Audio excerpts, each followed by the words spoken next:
Top of the new year to all you laddies and lasses and all the non-binary folks of the internet net. That was a good way to start, I swear. That was almost an Irish. It was pretty close. It was almost there. Nah, I can't do it. The only accents I could do very well, it goes from very Cockney accent to Australian accent, and I will admit I will be crossing it over.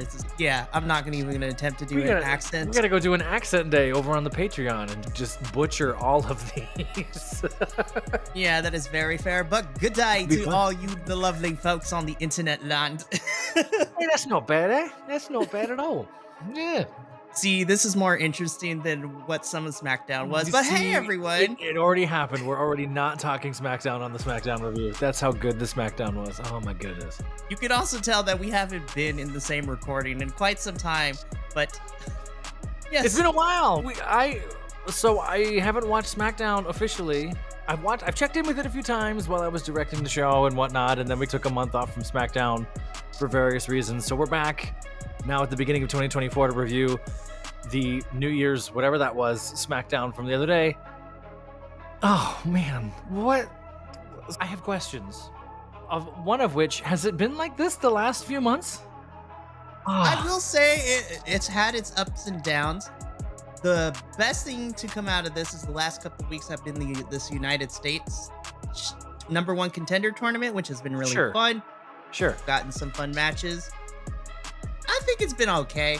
This episode left me with a lot of questions, though, specifically the main event, because everything else for me was fine, but I was okay with everything. And we've talked about this. We talked about this over the summer, too. Sometimes these folks just need a stage manager. Who's ever doing the production of some of these are just off the wall. The timing of things and the amount of time certain things take and what in the hell is happening. I tried to take notes on this. I'm paraphrasing. If anyone out there wants to go full nerd on me, you can. I want to say that by minute 20, yeah, here we go. It's been 73 minutes. There's been 23 minutes of wrestling. There were two 8-minute matches and then like a 4-minute into a commercial break. That means there's almost an hour of just not wrestling, commercials and weird promos and recaps of things that we already know. I haven't been watching consistently, and the recaps were things that I already knew. What is going on? We'll talk about the timing recaps. Of this stuff. Yeah, we'll talk about the recaps because I'm like, listen, I know that there was not a SmackDown last week due to the holidays. Thank you, Papa H, for letting the performers and the wrestlers actually have a whole week off for Christmas and New Year's. Yeah. But man, this was weird. Also, I have a bone to pick with Toronto because this crowd was not it for me either. I was like, what is happening? We're Toronto or Vancouver? Which part of Canada were we in? Now you're making me question it. Oh no, don't get this wrong. No, it's Vancouver, I think. They're going to get mad at you, Mikey. The Canadians are nice. I'm sorry, eh? The Canadians are great. And normally the wrestling fans up there are diehards. They're all in on it. And they were silent for a lot of matches. I was like, ooh, okay. And we'll talk about some of those as we move forward. But I was like, they are tuned out. And again, to me, that speaks to the live event being drawn out and probably not running the way it should, because that's how the TV thing felt the other. Oh my goodness. Production-wise, I have a lot of issues. And we haven't even started the review yet. We haven't even talked about the actual show. To be fair, it has been a hot minute since we've been in the same room reviewing SmackDown, but let's just jump into it. I'm gonna be honest, this probably was, wrestling-wise, this was probably my favorite thing, and this opened the show. We have the finals of the United States Championship #1 Contenders Tournament that's been going on for the last couple weeks, and the finals see Kevin Owens taking on Santos Escobar. Before the match even starts, we get two things. Number one, Logan Paul appears and he is on commentary, which I was very worried when he showed up on commentary. He wasn't as bad as I thought he was going to be, but that's because half of the time he was playing to the crowd, half the time he was actually doing commentary, and so I was okay with it. And then the second thing is Santos had his new homies, Angel Garza and Humberto Carrillo, ran off by LWO, so now it was just strictly one-on-one, no interference, which I'm like, thank you. Yeah, thank you for fixing that. Again, we've talked so much Logan Paul in the past. I don't want to give up too much time to him because I have not liked Logan Paul and the Paul brothers since Vine. If anyone knows Vine way back in the day, I had my issues with them then. So I'm over this social media star thing. And part of that does come from I'm old jealous white guy. I get it. I know that.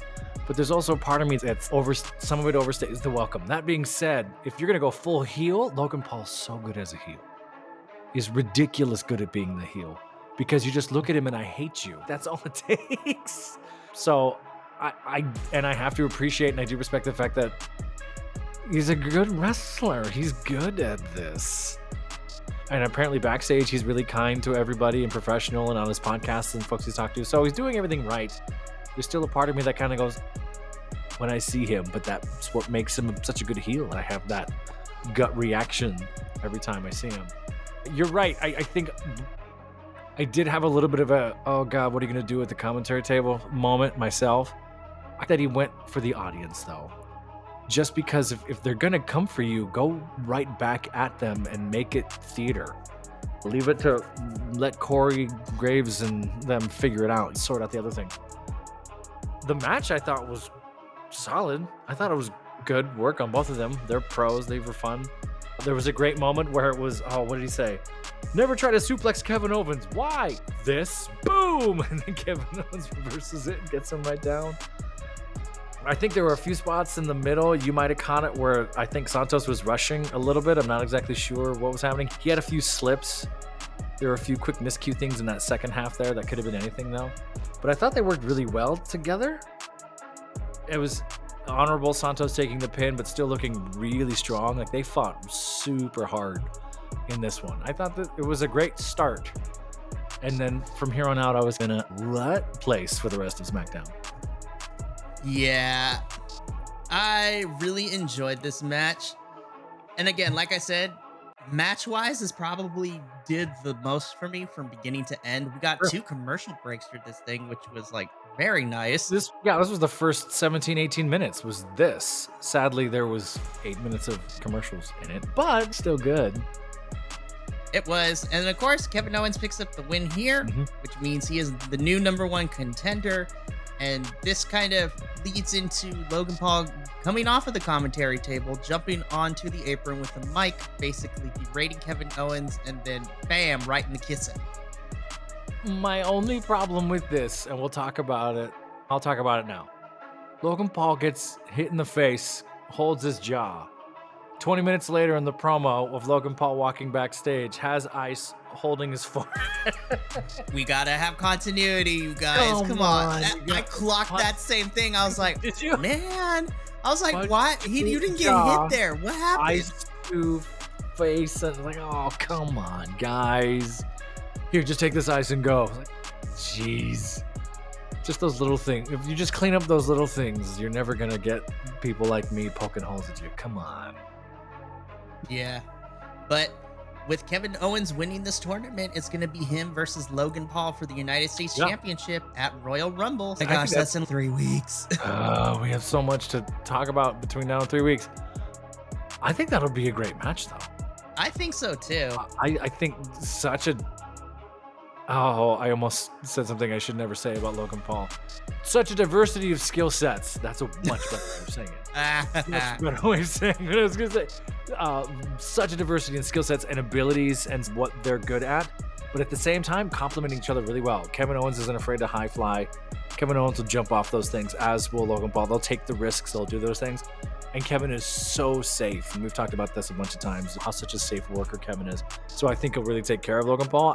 That has the potential to be huge when we see it in 3 weeks. That'll be fun. Agreed. And then we get into... Now, here's the thing. And I've addressed this on multiple occasions. This is Mikey getting on my soapbox, and I have been called out by a couple of people on the internet for this, telling me to get over it. But I will never get over it. I'm tired of the recap segments. I'm like, I watched the product. I understand why they're there, but it still annoys me because we get our first of 3 recaps of all the participants who are in our main event. So this one recaps how we set up this triple threat match, and this one primarily focuses on Randy Orton. And I'm just like, we can talk about each one if you want. Again, like I said, I've checked in a few times, but I haven't watched consistently for the last few months, and I knew everything in these recaps. So even someone who isn't weekly on the product, like you're saying, I still knew where we were going and why. So why you're taking up all this time and momentum? And maybe that's why the crowd was so upset, because you're making the crowd watch this recap in the arena. Of course they're going to be bored to tears by the time they get to some of these other matches. I don't know. I agree with you. I'm more for show me the content instead of... Again, I'm gonna be disgruntled for this whole review. And that continues because then we get to the aforementioned Logan Paul putting the ice in the wrong place as he's heading backstage. Like, what are you doing? And as Kathy Kelly is trying to get an interview, she is interrupted by Grayson Waller and Austin Theory talking about, hey, he got hit, like, we gotta go take it to the medical office.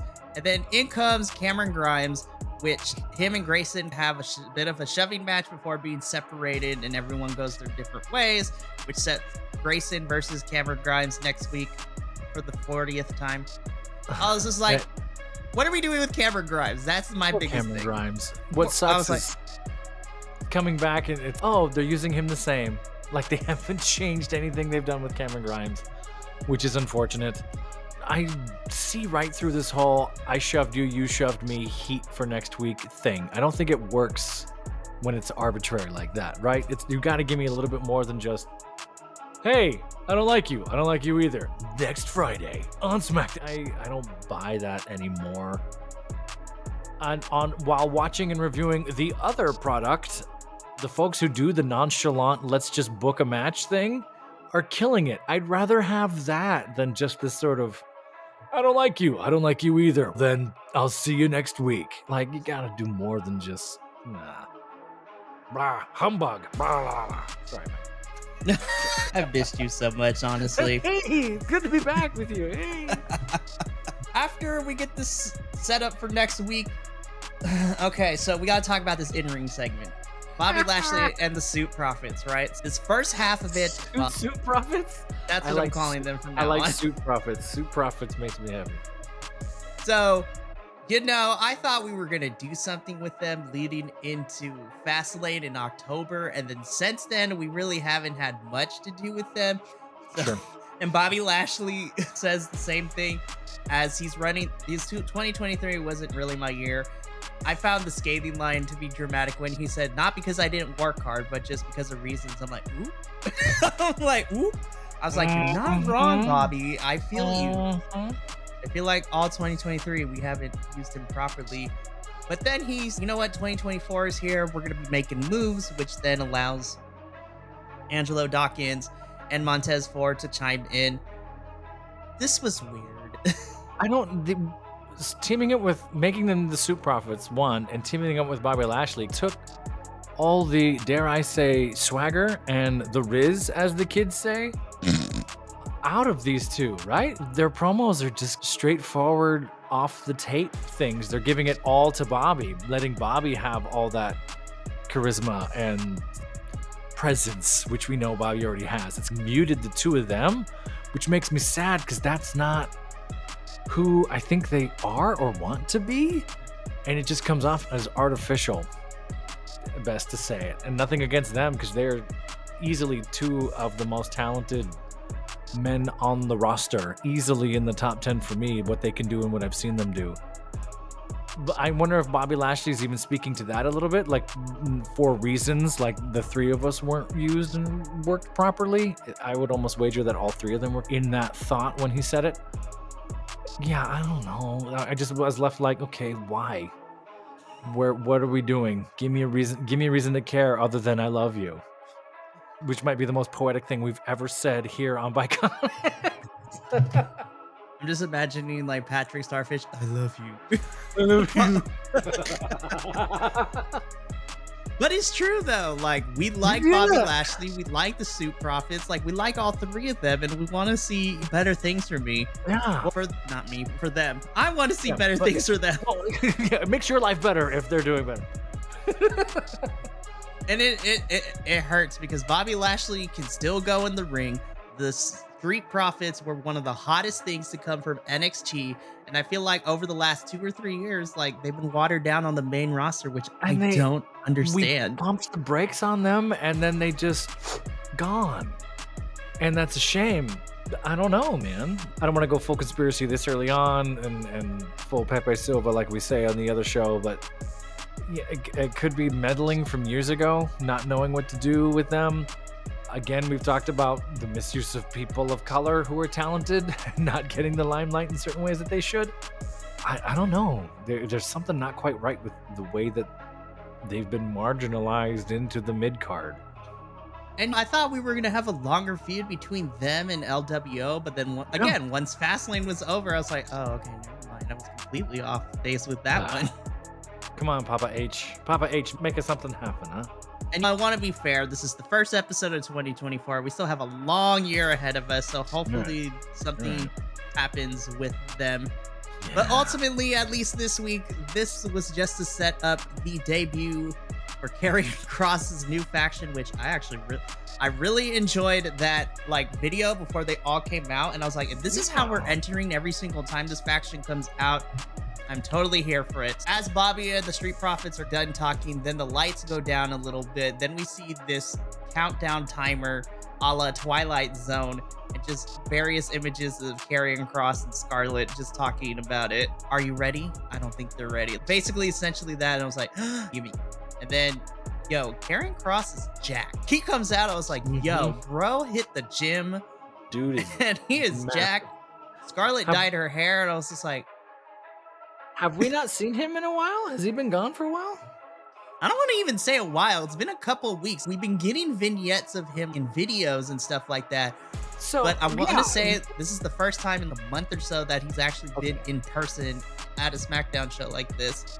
One of the last Smackdowns that I was on before directing and taking my mini sabbatical over here, Karrion Kross cut that awesome Hunt for Red October promo, where it was almost like end of the world Karrion Kross, and we were like, ooh, that's awesome. And my hope was there would have been more of that. And it sounds like there is, maybe 2024. There kind of has been, but mostly in video packages. But this is like the first in-ring, in-person thing.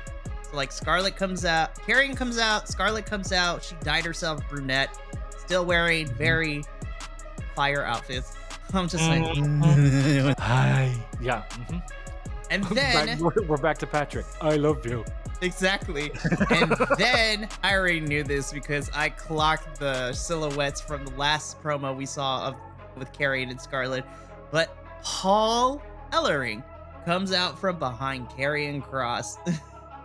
And then the Authors of Pain jump the Street Profits and Bobby Lashley.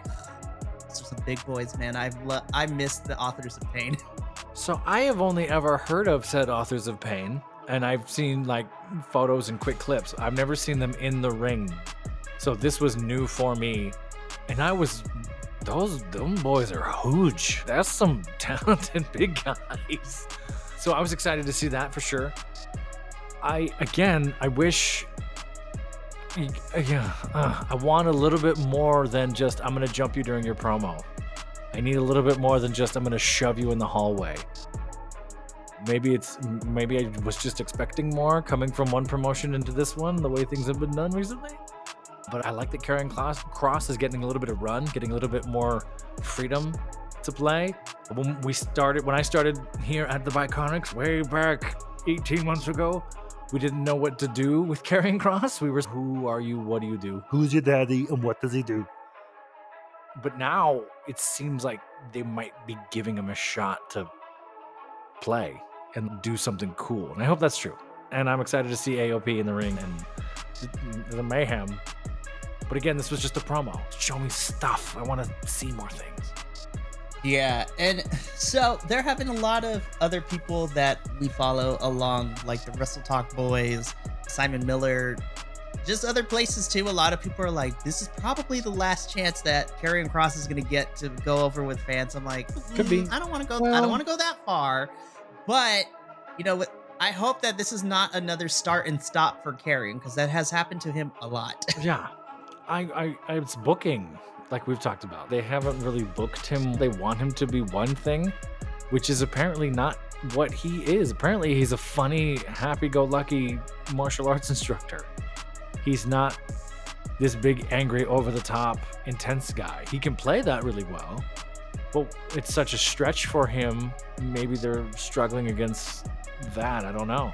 Maybe we need another Dude Love. Like, maybe we need to throw some good, goofy wrestling in there and see what he does with that. I'm just thinking out of the box. I don't mind supervillain Karrion Kross, but I like you said, it lends itself towards maybe starting and stopping. I could be overthinking it. I could just be grumpy, like I said. I did enjoy this though, and so again, I do hope that this is not another start and stop, and it does hopefully helps with what we were talking about. This does give Bobby Lashley and the Street Profits someone to feud with, which it looked like that downward spiral Bobby threw. It did look like Bobby hit his head at the end of that. That juked me a little bit. I was like, ooh, that looked like it hurt. I know. I was just like, Karrion got up there, but it looked like at the last second, Karrion was like, you're heavy, and just, oh no. I hope he's okay. I'm sure he's fine. But that was just one moment where I was like, Yeah, but again, if this means that we get these factions feuding with each other, that makes me excited, because I do everybody involved with this. I'm happy to see Paul Ellering back on television. Yeah. It's just a sentence I never thought I would say. Paul Ellering is on wrestling television in 2024. Going what? Before I say this, I'm gonna do something. Keep talking. Talk amongst yourselves. Aww. As soon as I saw Paul Ellering, I was just like, he's just missing a beard and he could be Professor's twin. You are the Paul Ellering of this Biconics podcast. Oh, you flatter me. Yeah, I was gonna double check some stuff about Paul Ellering before I said what I was gonna say. While you do that, I'll go over what happens after this. So this is the second recap that we got, this time focusing on AJ Styles. So we were brought back to last September when he was taken out of commission, when Solo and Jimmy attacked him in the backstage area, which took him out of teaming up with John Cena to take them on at Fastlane, because then LA Knight took AJ's place leading into that feud or whatever. Yeah, I knew this.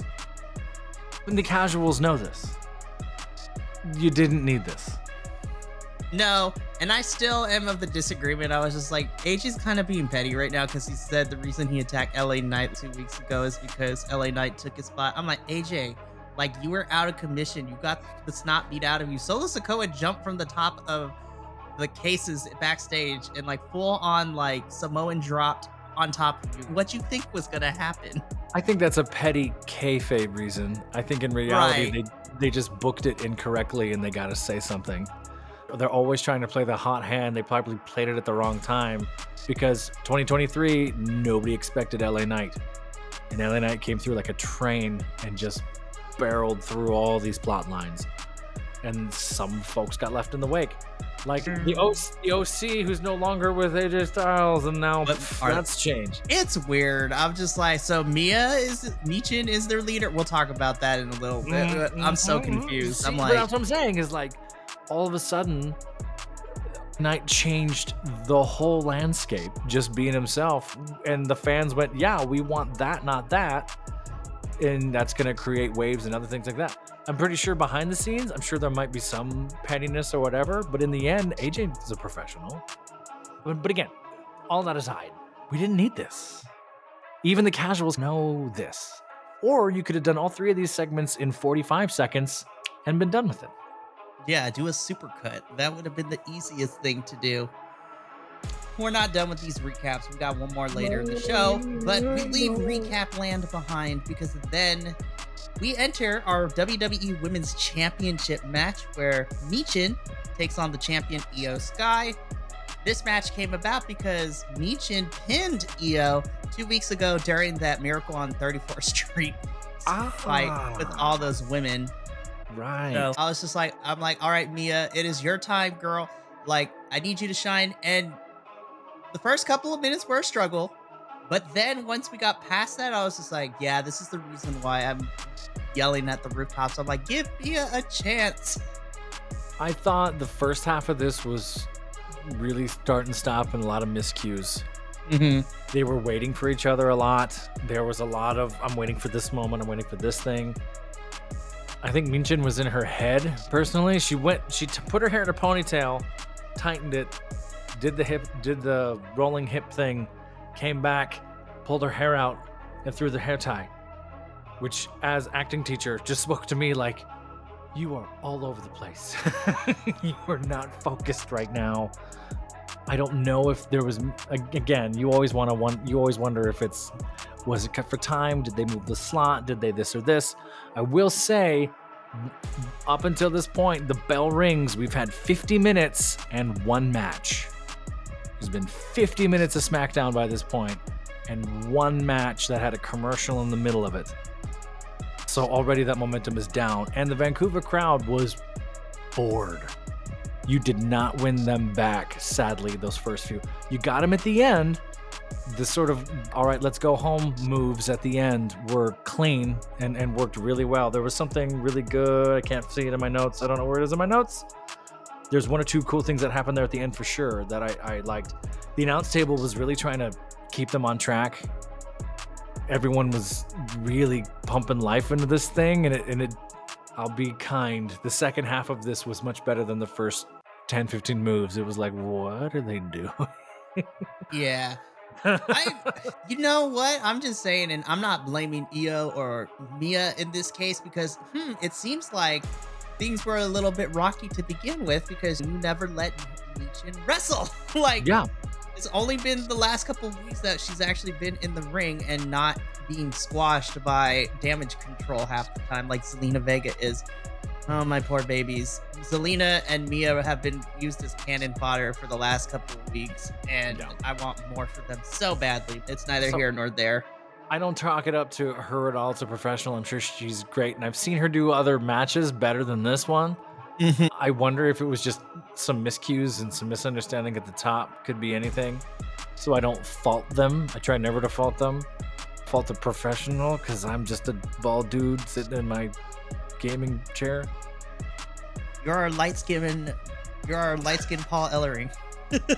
I'm okay with if I look that Hall of Famer. If I get that salt and pepper look, I'll be just fine with that. I have no problem with that. Yeah, just a tough sell, and the crowd was totally tuned out, which was sad to see. Again, this crowd was, I was like, what happened, you guys? Like, Canada's usually pretty good when any company visits. I don't know what happened with you guys today. Something got them angry. Something got them disinterested. It could have been all the recap promos. It's like, we don't need these. Exactly. A few things I did. I love the Styles clash from the rope for Mia onto Io was great. Yeah, that was cool. The selling of Michin eating the floor when she dived down the ring. I was like, yo, that was violent. That was vicious. Yeah, that got her. That was a good one. I thought I took notes on it. There's one or two. There's something else I remember being like, oh, that was cool near the tail end of this. But of course, Io ends up doing what she does best by picking up the win, and she retains the WWE Women's Championship. Overall, I'm just happy to see Michin, Mia. I still hate the name, but you know what? She says that's what she picked for her WWE name, so I will abide by it. I still like her original Mia Yim, which is what she normally goes by. Why'd she change her name? Probably for like purposes for WWE to be able to monetize things. Like, all right, I guess so. But Mrs. Keith Lee did great. I like Keith Lee. I like Keith Lee too. I hope you're all right, Keith Lee. You're never going to see this. I hope you're all right, Keith Lee. We're worried about you over here by Connor. Seriously. But this was an okay match. I enjoyed seeing Mia get time, but hopefully we get to see her used more, even if it's not in title pictures, because I'll be honest though, because of Charlotte getting hurt, that has probably thrown a lot of things out of whack. Oh, and what was that? Maybe the first quarter of this, something happened to Minchin's costume. Totally. And I was like, oh God, please don't be like a Wardrobe malfunction. wardrobe No. thing. We can't have another Janet Jackson situation on our hands. And she's trying so hard to cover it, and Io Sky's just selling on the ground. Oh, okay. Io's doing her best to be like, all right, let's hide this as best as we can. Runs to the ref, cut to commercial. I was like, oh, okay. And then we're like, we're back. I was like, oh my gosh. Man, I wonder if she was in her head. It just speaks to me like there was something else going on, so I can't fault them for that. No, but yeah, a lot has happened. Also, side note, shout out to Shotzi, who got married a couple weeks ago. Yeah, Shotzi, my friend, we were in a movie. Which is on, which if you have various streaming apps, you can go out there and find it. It exists. Shotzi's great in it. It's a beautiful thing. From here, we head backstage where Paul Heyman cuts a promo. I was just like, okay. No interview, no nothing. It was just him in front of the camera. And all this amounting to is like hyping, like talking about The Rock's return from Monday Night Raw, which, listen, me and Minnie covered it. Go watch the review. But we said, and we come to find out later, that segment went over 10 minutes longer than it was supposed to, which is why the women's tag team match got cut by a lot of minutes. I was like, ugh, Rock, I love you, but that was rude. So I was interested, I want to talk about this because this is something that WWE did in the 90s where they would do the false lead, where sort of the dude, and we take you now backstage where Paul Heyman is. Paul, can you tell us a little bit about what you think? Where Heyman is obviously pre-taped. Obviously they're like doing the meandering thing. And it was something I haven't seen in modern WWE used quite this way. Something else they do later on tonight is something that was a throwback for me as well, which I was going to talk about. It came off a little artificial to me, but Heyman is a pro, and Heyman nails these every single time. I was all fired up about it. I was very much interested in it.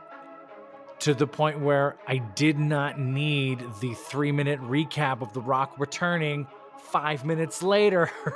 You're taking time away from your performers. You just had Paul Heyman talk about it at length. You just had Corey Graves and Patrick Connor talk about it. This already happened. Stop bringing it up. Grumbling. I mean, all this does to set up is the only way people can get relevancy is dating Taylor Swift and challenging Roman Reigns. I was like, fine. That was a good line though. That was fun. I did enjoy that.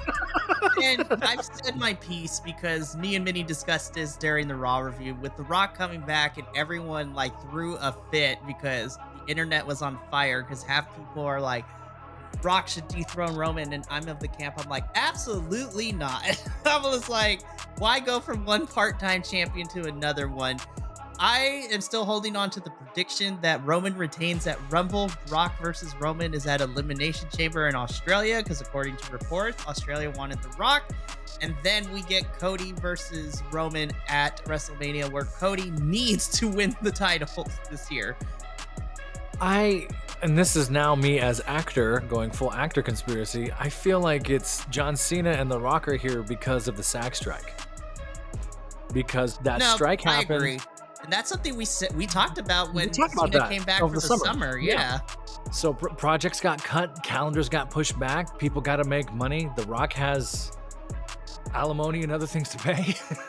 The Rock has mortgages and businesses that are working or not working. If you read all those things, The Rock still has to send money to Hawaii. If so, there's some stuff there that I'm sure The Rock I need a bit of a steady income for a while. I'm in better shape now than I ever was 20 years ago because I'm in that Hollywood HGH scene, which doesn't take anything away from how much working and working out you have to do to look like The Rock does at age 50, whatever. And The Rock still has it, and I bet The Rock moves great in the ring. It just comes off to me like, hey, I'm going to go dip my hand into this other thing and do it part-time. It's not full-time for you anymore. So I'm torn too, because there's a part of me that would love to see, I think the chance to do it was a year ago when we had that in Hollywood, which is like the perfect time. We had that tribal chief match, or even when it was like, fine, then get all the family, put them up there on the ramp and have them watch these two go at it. Instead, we got whatever the hell that thing was, which we talked about that. I don't know.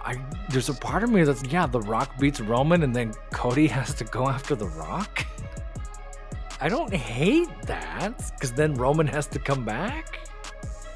Yeah, there's a lot of things that could happen. That's realistically, I would like my idea to be followed. You could still have Rock and Roman.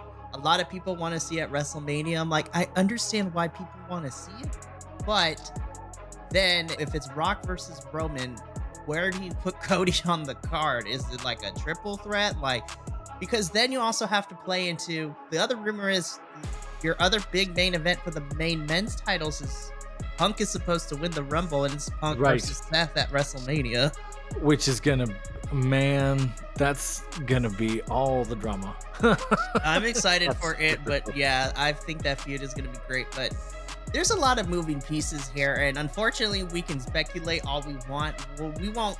Once we get past the Rumble to see who leaves that match, I still think Roman's leaving that Fatal 4-Way with the title. But you know what? At this point in 2024, I'm entering it with the mindset of anything can happen. Cody's never going to finish the story. Let's just come to terms with Cody will never finish the story. And every time Cody goes to finish the story, someone will come out of retirement to get in the way. That's going to be the next 10 years of Cody's career. I know. Well, again, we shall see what happens. But I'm hoping. I just saw part of your heart go king and break off the other. I'm waiting to once we get past the Rumble, then I'll see what plans are going to be laid. It's early in the year. You're right. It's literally just the first episode of 2024 for Smackdown, so who knows what's gonna happen. But we're already seeing 2023 Smackdown rear its ugly head still. And that was more evident when we got backstage with more Damage Control versus Bianca Belair on a Burn the World Down segment. So I was just like, again, I think Charlotte getting hurt threw things for a loop, but I've had the same issue. Bianca versus any form of Damage Control is lazy booking in my opinion. And it's the same issue that I had with Raw, where it was Judgment Day versus any iteration of Jey Uso, Cody Rhodes, and Sami Zayn. For the whole entire fall, I kid you not, the Judgment Day would take on some form of those three. And I was just like, really? We can't do anything wide, whatever. It is what it is. And that's how we feel. Again, I feel Charlotte getting hurt threw things for a loop because I think the plan was Charlotte versus Bianca in a non-title match to see who is the best wrestler right now, Charlotte being from one generation and then Bianca being this newest generation of being the best. It would have been a great match, but unfortunately Charlotte getting hurt has thrown that for a loop. Sure. I'm like fine. So all this did was set up Bayley versus Bianca again next week. But what I did appreciate though is Dakota Kai gaslighting Bayley. She's hey, listen, Io says something in Japanese, and Io just said that you need to take care of this this Bianca problem, and you're the perfect person to do it. I was like, ooh, the slow kicking her out of the group is about to go down soon.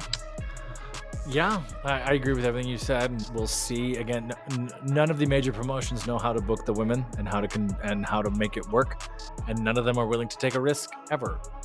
I saw a few new things in the Miracle on 34th Street matches. That was cool. Some of the things that happened there, but where is Isla Dawn and Alba Fire? They made an appearance during that street fight. Where have they been? They came out of presents and attacked Asuka.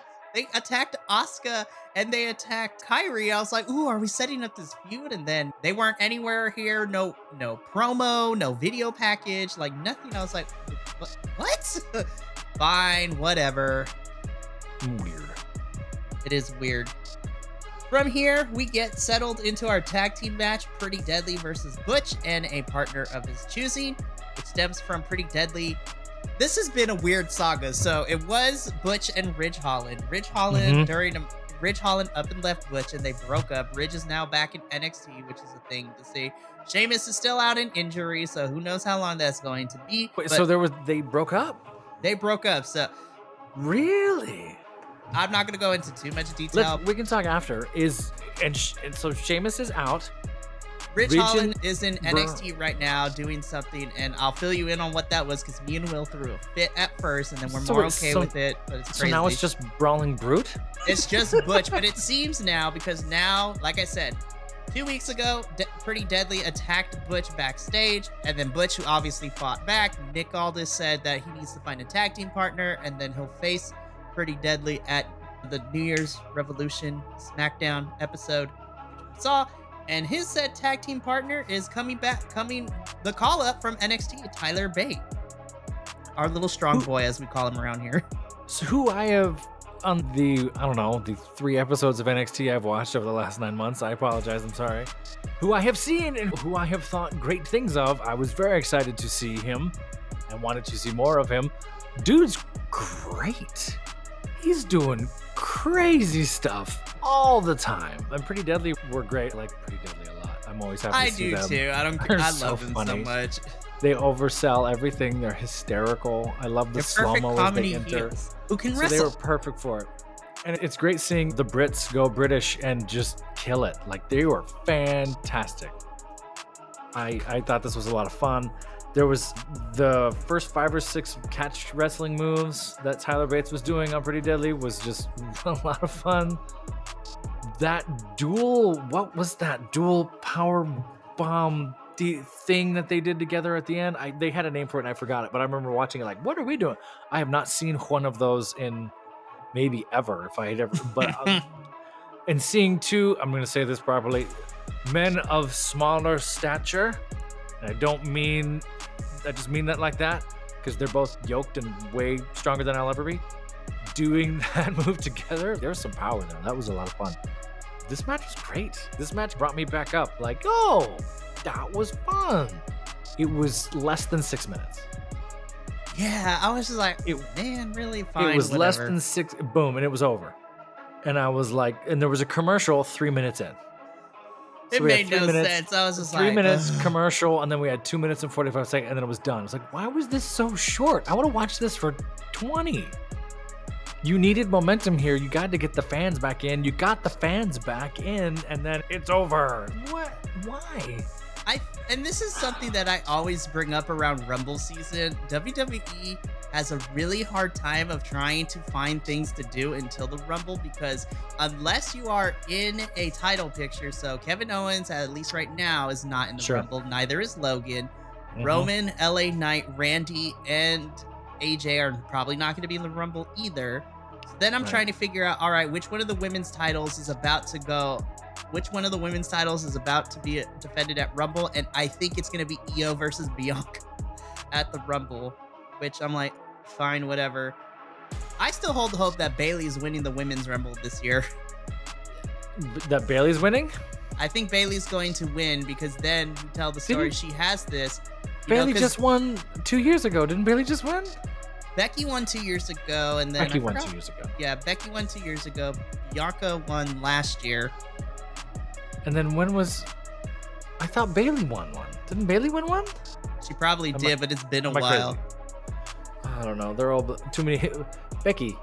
Oh, no, I take that back. Rhea won last year because she challenged Charlotte. Because that was the nose ring match. And then, yeah, Rhea started at number 1 and she made it all the way to the end, which was great. Oh my God, that was a year ago. My goodness, so much has happened. Yeah. Anyway, moving on. Go ahead. Keep going. Yeah, moving on. So, again, happy to see Tyler Bate on the main roster now. Yeah. Hopefully him and Butch stick around as a tag team until Sheamus comes back. And if we get the new Brawling Brutes with Tyler, Butch, and Sheamus, that is a force to be reckoned with. Dude, I like this Tyler Bates kid. What's that? I love it. We get the final recap, this time with LA Knight, of why we have him in this match. Again, did not need to be like 4 whole minutes. I was just like, it was what it was. I don't want to talk about it. It's the same thing I had for AJ and the Randy Orton one. I was like, fine, sure, whatever. Yeah. What was this Ashanti promo about? Okay, so let's talk about this real quickly. So we're backstage in Nick Aldis' office. And so Nick is on the phone. He's, hang on, I have someone coming in right now. I'll call you later. And then walks in Ashanti the Adonis, formerly with Hit Row. We haven't seen him on television since being hired back and not being jobbed out on Smackdown. This was really weird. And how do I put this? I like Ashanti. I know what he can do. When 205 Live was a thing and he was in the cruiserweight division with Cedric Alexander, I thought they all did great things. I don't know where this is going, but I smell Triple H all over this, because I was like, I think this is really weird to see him get like this solo spotlight. He hasn't been on television, but basically this boiled down to is that Ashanti wants a chance and he wants to prove himself, and Nick Aldis is cool. I got a couple of ideas. Let's figure out what we're going to go. So who knows this is going to happen. I want to see Ashanti in the ring and wrestle because he's great. It's just that he really hasn't had a chance outside of these squash matches with Hit Row when they were a thing. And Hit Row is gone, correct? Yeah, because AJ Francis, the big guy, is gone, but Ashanti and B-Fab are still there. B-Fab hasn't been seen on television for a while either. So because I don't even remember the last time I saw Hit Row. And maybe I just didn't know that Ashanti was Hit Row. But I'd heard of Ashanti. I was like, I know who you are. Hit Row could have been a thing, but their biggest mistake was when they let go of Swerve when he was in WWE. I was going to say, that was Swerve's thing. And again, this is how mismanagement screws you years later, right? I'm okay with this. I think it's funny how I want to be given a chance. Okay, we'll give you a chance. And it's the smallest 20-second promo of the night. Let's just shoehorn that in there. Potentially, I could have watched more of this. But again, we're angry. That's what, if you're Spicy Mikey, then I'm Grumbly John. And I could do it like Grandpa. We got to make the noise every time. And now Grumbly John. You see, when you do wrestling shows, you gotta go. Yes. I would have watched more of Ashanti. Put him on the screen. Yes. We're gonna get you like a hat or some sort of prop. Hat, little corncob pipe, something that doesn't get us demonetized. We're gonna get you the corn crop. That's what we're doing now. That's the prop. I'm going to tell you, when I did wrestling, I look like Paul Ellering. Yeah. I love it so much. But then after the bumpers, we roll into our main event, the number one contenders triple threat to see who will face Roman Reigns at the Royal Rumble. AJ Styles versus LA Knight versus Randy Orton. This got a lot of time before we got to the ending. This got a lot of time, and they misused the first 5 minutes of it. I was like, what is happening? The first 5 minutes of this match was a mess. Oh my goodness. And it wasn't, and I like spot fests. I have no problem with spot fests. I think they forgot to do the spot fest, and then they started a spot fest and half-assed it. My take, going back and rewatching it, was that they knew how this was ending, so they half-heartedly went into it. Does that make sense? I think all three of them had some cool stuff ready, and then they learned how the ending was going to go. And once that trigger got pulled, they went, oh, then what are we doing? So I think the three of them lifted each other up. I think they were supporting each other because there was some great selling in here. They did some great spots. AJ took about 10 years off his life and did some beautiful stuff. That, I guess that's 540, whatever that, boom, boom, off that rope out of nowhere was wild. Randy Orton has not aged. He's going to be great forever. He is so yoked now. Yo, dude's jacked. I was like, Knight, oh my. LA Knight could work a crowd. If there was one person in that arena, they'd be all for it. So everyone, they found their moments, and they're professionals and they're great. I think they went to the table one too many times, and then lo and behold, we went back to the table, which we'll talk about. I was trying to figure out, I was like, all of a sudden LA Knight is bleeding. I'm like, when that happened? What happened? That was that 540 forearm. That forearm clipped him. I thought that's what it was. I was like, damn, he is bleeding and he's not let's just go. Because when they slow it down, they only slowed it down once. When you slow it down, you see him go, oh, F. He's, not to get us demonetized, he drops the F-bomb. Boom. Oh, because it gets him square. And the moment it cuts away, a second later, blood, because that's elbows to the up here. They hurt. So kids, when you take an elbow to the eyebrow, it's gonna bleed a lot. This new character is gonna ruin Biconics. I'm sorry, Mikey. No, we need more theater. 2024, I want more theater in our reviews. More theater, more theatricality. As the TikTok sound, more passion, more passion. More passion. So they were waiting for each other at the top. They weren't really quite sure what they want to do, how they wanted to do. I think when they got to the second half of the match where they were just riffing, it really clicked and they were having a blast. And then a horrible way to end SmackDown happens. Let's just get into it. It's halfway through the final boss of a bootleg Final Fantasy game. I still could say this to this day. Roman Reigns' entrance music, I was like, this is the bootleg version of what a Final Fantasy final boss music is. More specifically, this is what they were trying to replicate Kefka's boss music. It just didn't work out. My sister's replaying the remastered ones of those right now, so that's really funny. You bring that up? Yeah, that's all I'm gonna see. I'm not wrong in it, but anyway, so the tribal chief, Roman Reigns, along with Solo Sikoa and Jimmy Uso, they all come down to the ring, and literally, they just beat the tar out of AJ and Randy and LA Knight, and basically, this ends in a no contest. Roman Reigns thought he was slick because he's preventing a #1 contender to face him at Roman, because the whole thing is Nick Aldis has been setting this all up without running it by Roman Reigns, and Nick Aldis is just, I'm not Adam Pearce, I'm not a little wuss, I'm not gonna let you bully me into doing this, which I'm here for. And I'm like, Roman, you better be careful. Like, even though he's in the suit, Nick Aldis will still be filling that suit. I'm like, that is a massive man. Mickey James is very lucky. I mean, Pierce was not a small man either. So Pierce is gone now? Now it's Pierce Nick? is the... Oh, okay. So let me fill you. I was gonna ask this, but we can take this off. I don't want to take up time. I'll give you more details, but Nick Aldis is the general manager of SmackDown. Adam Pearce got a promotion, and he is the general manager of Monday Night Raw. Okay. So he is Monday Night Raw's general manager figure, and he's actually doing pretty good. Him and Chelsea Green are having like a feud right now. It's great to watch. But yeah, Triple H brought in Nick Aldis to be SmackDown general manager. Nick Aldis is cool. Nick Aldis fills out a suit and looks like a manager. Like a dude to be in charge. Still wrestle. Mickey James is very lucky to have him as his husband. Well, yeah, I think that there's in his performance from one night of what I saw alone, he's totally dialed into the script and the given circumstances and all the acting stuff you want to talk about. Eye contact, breathing, dialed in. My opinion, he saved this because he did. Absolutely. I tuned out. I was done. I wanted nothing. I saw them come down. I saw them do this. I was like, why? This makes no sense. This helps none of you.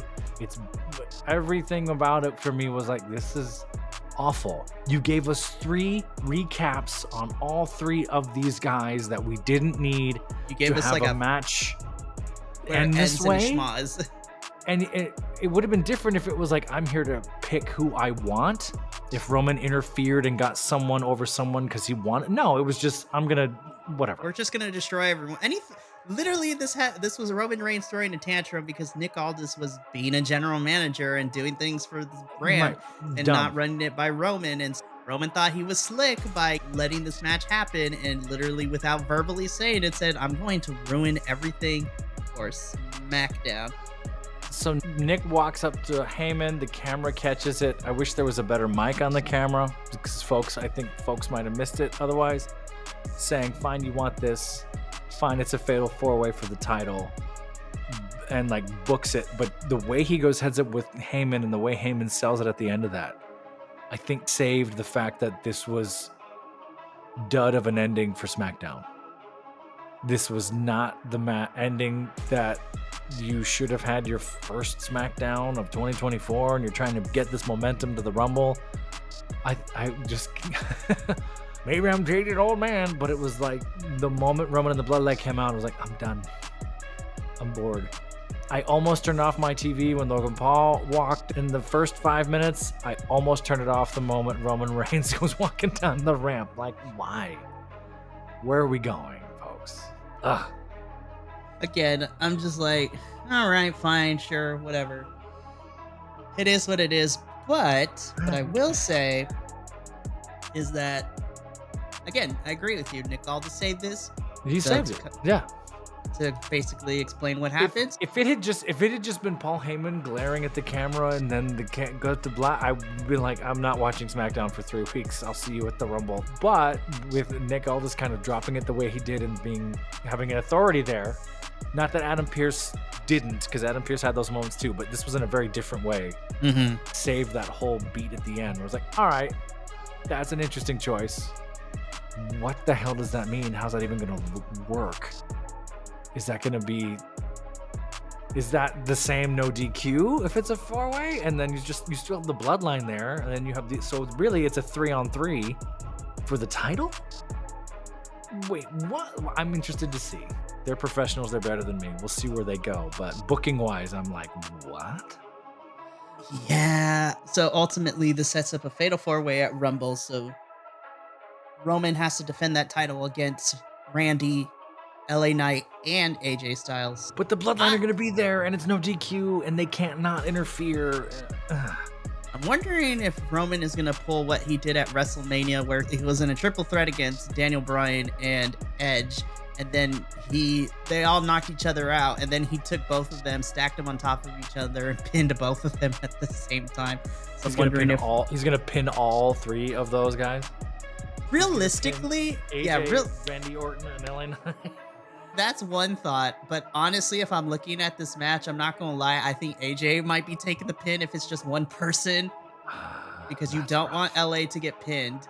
Randy don't want to pin back. Randy right now. He Randy just got back. So I think AJ has to take the pin, unfortunately. And poor AJ. AJ's getting stomped. AJ's been getting stomped on for a year. I don't know. Again, you've written yourself into a corner. Where are you going? I don't think there's any way anyone comes out of that fatal 4-way looking strong. You're going to have to... I'll take that back. It's going to be a lot of work to make one guy look the strongest. I guess that's what I'm saying.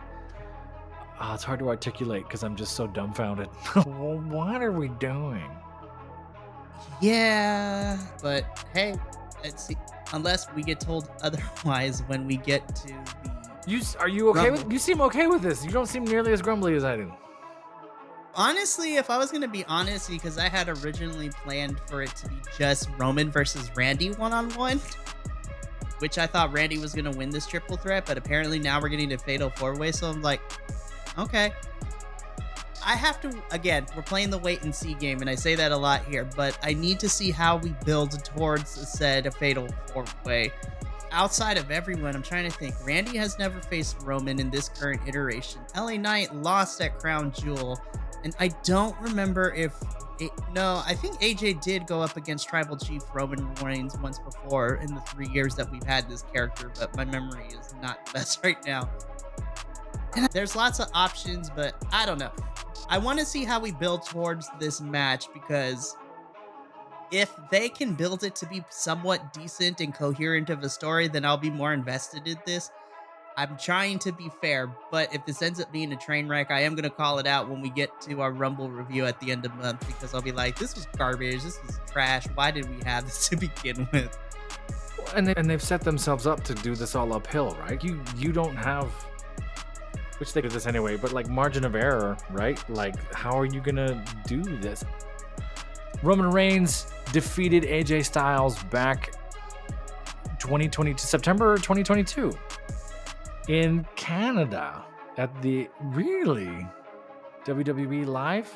At a house show. So that was a house show. Never televised. They've never met each other televised, Mikey. Okay, so... Ever. Wow. Or at least... Ooh, hang on. I'm doing my research. All of them. Sorry, Mikey. Cutting edge podcasting, folks. I apologize. I was intrigued too, because... Yeah, but you know what, though? It needs to be said, it needs to be done, because we're setting this up, but we could talk more off camera, so let's get into the final verdict of this week's episode of SmackDown, and the first of the year. Here at the Friday Night Faction, we will use out of 10 minis. Unfortunately, he's not here, but we can represent mini in this particular way.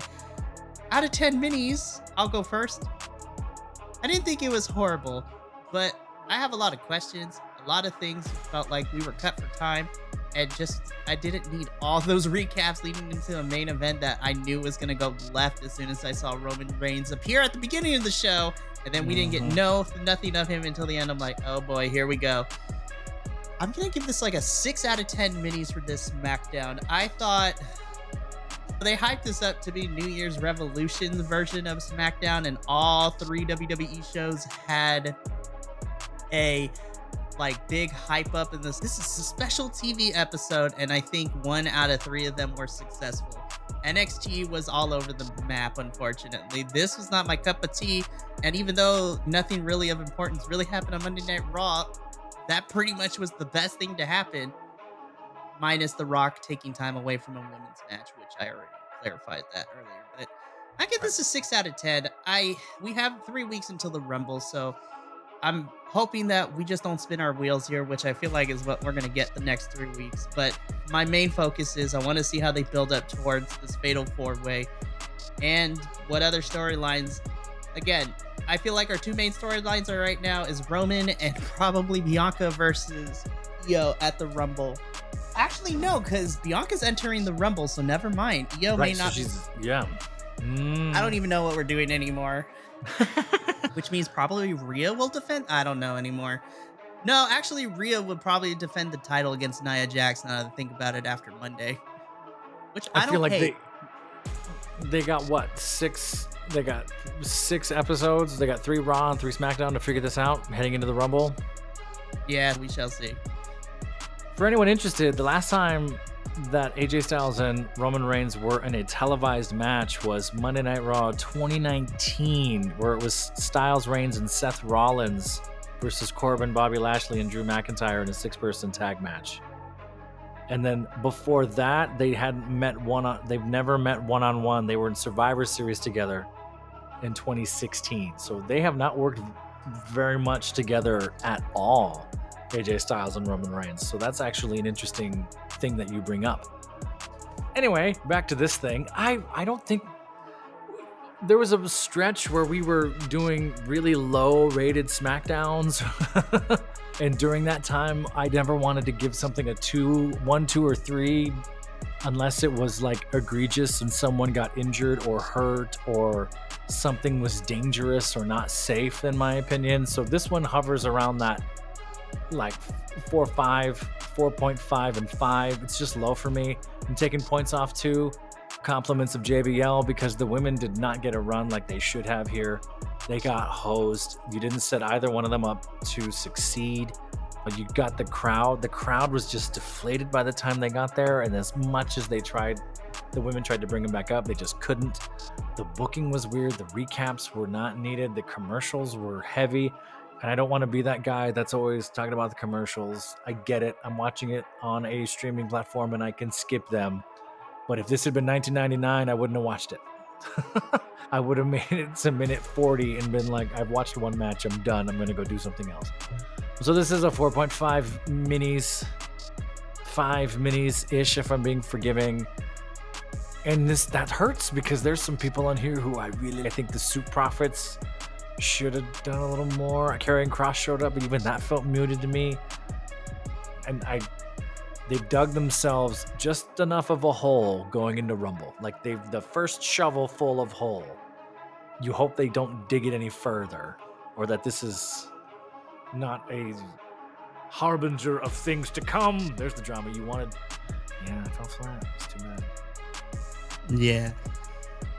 But aren't you glad you're back to reviewing it? Hey, I'm happy to see you. I'm happy to. I think that's the important bit. SmackDown might not be the best every single week, but the fact that I get to see you and Minnie and the crew gets back together again is more important to me than anything. We can rant and rave together, which is great. Absolutely. I'm excited. And then and maybe we got to do a watch along for the Rumble. Maybe we got to do that. I'm planning on it, so stay tuned. Ooh, let's go.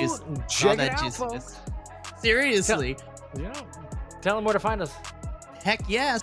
If if you enjoyed this review, and now that the Friday Night Faction squad is reunited, and it does feel oh so good, you can check out all the other reviews we have on the Viconics Wrestling YouTube channel, because there's a lot of things. It's good things. It's a lot of fun. You can follow us all over the social medias at BC WrestlePod. You can even subscribe to our Patreon. We have a Patreon now. We do. Which is great. So if you want to get exclusive, never before seen videos and get access to some really fun stuff like our AEW Worlds and watch along we did, which was a lot of fun and it got crazy. And we're planning to do one for Hard to Kill, and we're planning to do one for the Rumble. So if you want to see more unhinged versions of us than you normally get during the reviews, make sure to subscribe to the Patreon. It helps out a lot. You know what we got to do, and I'll announce this to anyone who watches this one, who hears this one. We got to go watch some wrestling movies and watch along with wrestling movies on Patreon. That would be a lot of fun. Oh, heck yes. So if you want to see No Holds Barred, watch No Holds Barred. Oh my gosh. And some of these other things, and just, oh, that'd be fun. If you want to see that, y'all go subscribe to the Patreon, because once we start getting up there, we want to do more for y'all. And then, of course, make sure to subscribe to wherever your favorite podcasting network is. The Viconics Wrestling is on podcast forms now, outside of our regular episodes. For 2024, we even have audio versions of these reviews now, so it's a great thing. So if you can't sit and commit time to watching our beautiful faces, our voices will carry you through your day. I love that we have a podcast now. This started as a podcast. You would never know. I mean, outside of our regular, normal, like non-wrestling TV review, all the TV reviews now have audio versions. So if you can't sit and look at our beautiful faces, our voices will carry you through the day. If you can't stand our faces, listen to our voices. And we'll carry you through it all. Professor, I have missed you on Smackdown. Oh, it's great to see you. It was much worth it. It is, and you can look forward to seeing all of us, hopefully, next time, too, for another Smackdown episode. But until then, remember, take care of yourself, love one another, and as always, stay Viconic, you beautiful peoples. We'll see you for the next one, but until then, for now, bye!